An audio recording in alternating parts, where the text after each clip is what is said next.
Dag allemaal, perkenalkan kami dari kelompok 4 dengan anggota Astri, Bergita, Hilma, Rusma Sheila, Sandra. Kami akan menyajikan sebuah video penjelasan berjudul Perlawanan Raden Saleh terhadap kolonialisme melalui karya seni lukis. Di video ini kita akan membahas apa saja sih? Di sini kita akan membahas yang pertama seputar seni pada masa kolonialisme, yang kedua profil Raden Saleh, dan yang ketiga karya seni Raden Saleh. Yang pertama adalah seputar seni pada masa kolonialisme. Pada masa VOC, pemerintahan Hairan 17 mengeluarkan peraturan yang sangat menguntungkan bagi perkembangan seni lukis di Indonesia.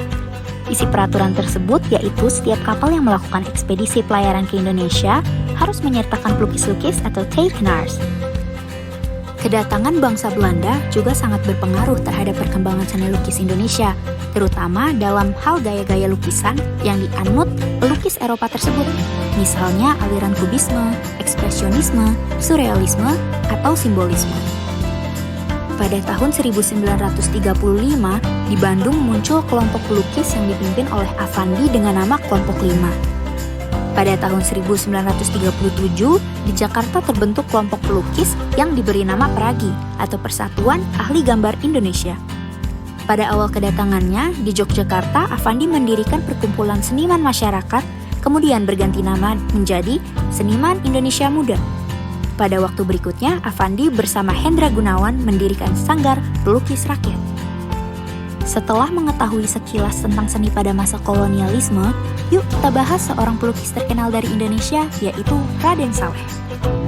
Raden Saleh Syarif Bustaman, atau yang lebih dikenal Raden Saleh, merupakan pionir seni Indonesia yang lahir di Terboyo, Semarang. Terdapat perdebatan mengenai kapan lahirnya Raden Saleh. Raden Saleh pernah menuliskan Mei 1811, namun pada catatan surat lain dicantumkan beliau lahir pada tahun 1814. Dan para sejarawan kemudian menyepakati lahirnya pada tahun 1811. Seperti pada kaum-kaum berpendidikan pada masa kolonialisme lainnya, Raden Saleh berasal dari keluarga ningrat. Ayahnya seorang keturunan Arab bernama Sayyid Hussein bin Awi Awal bin Yahya, dan ibunya bernama Mas Ajeng Zarif Hussein. Raden Saleh mengawali pendidikannya di sekolah rakyat atau Volksschule. Dan dari sana bakat melukisnya mulai menonjol. Sifatnya yang ramah membuat Raden Saleh diterima oleh orang-orang Belanda dan dapat menyesuaikan diri dalam kalangan elit Hindia Belanda. Ketika masih berusia 12 tahun, dengan bakat melukisnya, Raden Saleh berhasil mencuri perhatian seorang pelukis Belgia bernama A.A. Payen. Dari Payen, Raden Saleh memulai berkenalan dengan cat minyak, terpentin, minyak rami, palet, dan pisau lukis. Payen juga mengajarkan kepada Raden Saleh tentang gaya lukisan Eropa serta seni barat. Selain Payen, bakat melukis Raden Saleh juga banyak berkembang berkat peran Van der Capellen.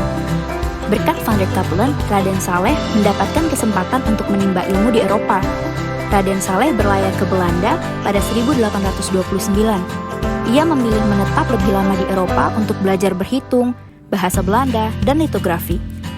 Beliau mendapat bimbingan seni lukis potret dari Cornelis Kruseman, sedangkan ia belajar tema pemandangan dari Andries Schelfhout. Beliau merupakan sosok yang menjunjung tinggi idealisme kebebasan dan kemerdekaan, sehingga ia sangat menentang penindasan.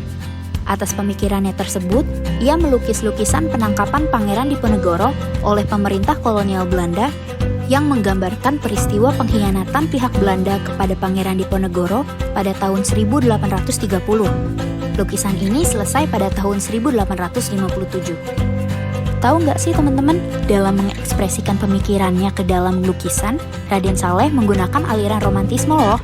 Adapun ciri-ciri karya Raden Saleh, diantaranya yang pertama, bergaya natural dan romantisme.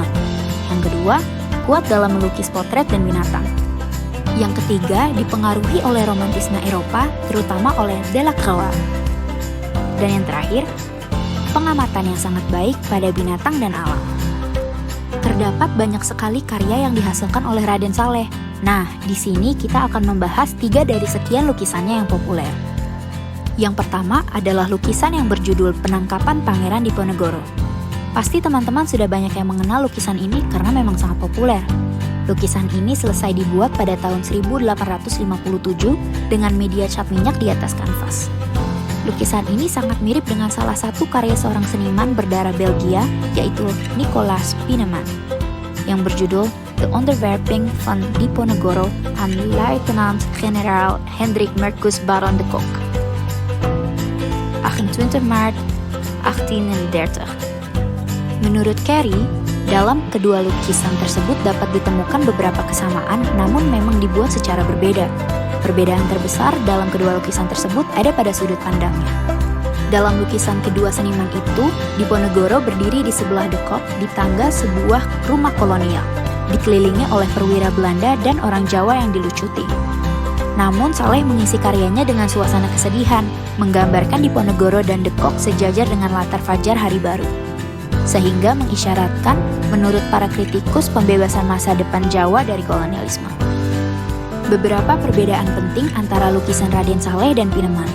Yang pertama, Pieneman menggambarkan Diponegoro dengan wajah lesu pasrah. Raden Saleh menggambarkan Diponegoro dengan raut tegas dan menahan amarah. Yang kedua, Pieneman memberi judul lukisannya Penyerahan Diri Diponegoro. Raden Saleh memberi judul Penangkapan Diponegoro. Dan yang ketiga, lukisan bendera Belanda yang dibuat oleh Pieneman tidak ditampilkan dalam lukisan karya Raden Saleh.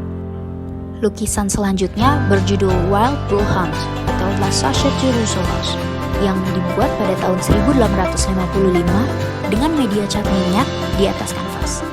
Lukisan ini memperlihatkan konflik yang terjadi antar manusia dan hewan yang bernuansa liar dan dramatis.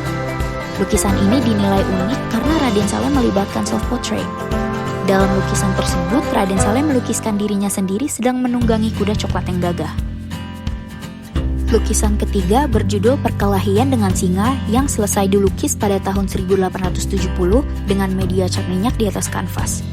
Sebuah catatan kuratorial menyebutkan bahwa lukisan tersebut secara tersirat menggambarkan bagaimana sebuah bangsa merebut dan mempertahankan kemerdekaan.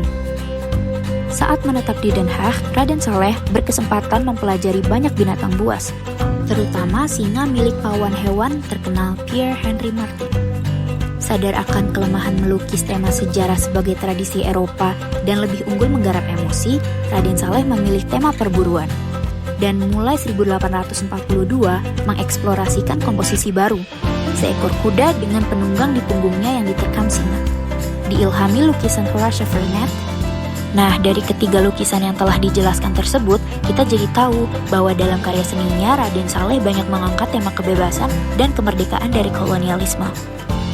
Beliau berhasil menuangkan ekspresinya dengan aliran romantisme sehingga dapat menghasilkan karya-karya yang sangat populer bahkan hingga saat ini. Beliau juga berhasil menyajikan kritik terhadap karya Pieneman dan menciptakan karya fenomenal Penangkapan Pangeran Diponegoro. Berikut merupakan referensi yang kami gunakan untuk menyusun video ini. Dank jullie wel allemaal.